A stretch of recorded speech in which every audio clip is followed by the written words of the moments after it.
ये पर्वत है, पर्वत की बेटी होने के नाते नाम पार्वती पड़ा है। एक दिन देवर्षि नारद आए।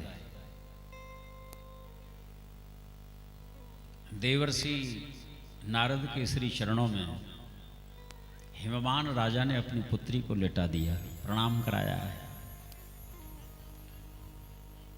और निवेदन किया कि महाराज मेरी पुत्री के जो दोष और गुण हैं उनका आप वर्णन करें।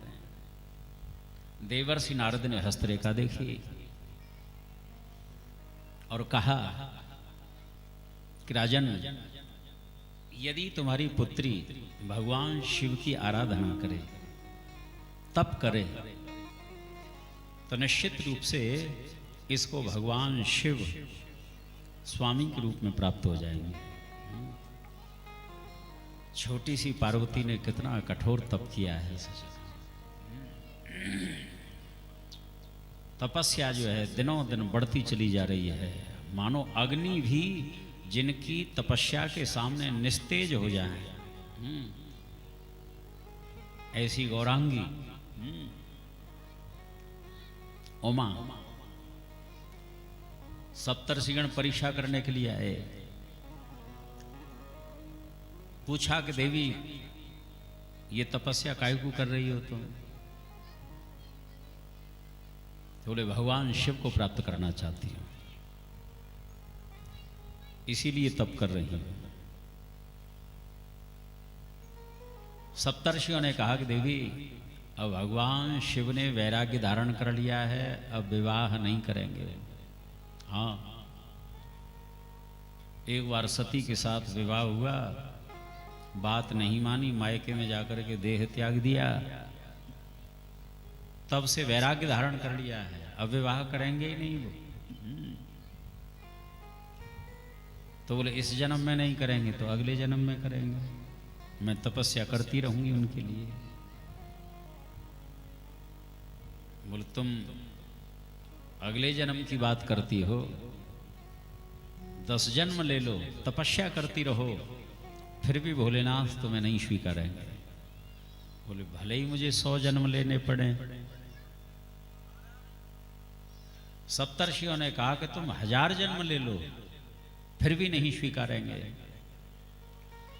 आज छोटी सी पार्वती कहती है, हे सप्तर्षियों, तुम काहे को इतना दुराग्रह कर रहे हो? अरे मुझे तो मेरे गुरुदेव की आज्ञा है, चंद्रमा में अग्नि प्रकट हो सकती है, अंधकार जो है सूर्य का भक्षण कर सकता है, लेकिन मेरे गुरुदेव की जो वाणी है कभी मिथ्या नहीं हो सकती। मेरे गुरुदेव ने आज्ञा दी है और मैं अवश्य उन्हीं भगवान शिव को प्राप्त करके रहूंगी। तुम 1000 जन्मों की बात करते हो, जन्म कोट लग रगर हमारी, बरह संभुनत रहूं कुमारी। मुझे करोड़ जन्म भी लेने पड़े, लेती रहूंगी, शरीर को सुखाती रहूंगी, व्रतों के द्वारा, तपस्या के द्वारा भगवान शिव को ही प्राप्त करके रहूंगी।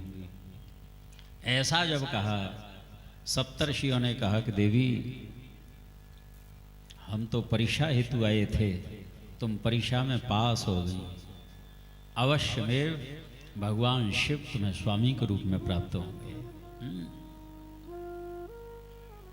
यदि हमारे जीवन में श्रद्धा और विश्वास हो, आहा भवानी जैसा होना चाहिए सच। सप्तर्षियों ने भगवान विष्णु के लिए प्रेरित किया था। अरे भगवान विष्णु को वर्ण करो ना, ये शिव जो हैं,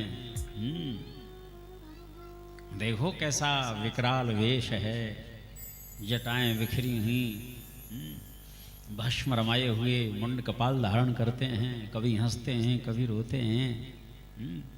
भगवान विष्णु का कैसा अनुपम सौंदर्य है, सकल गुणों की खान है। लेकिन भवानी कहती हैं, महादेव अवगुण भवन,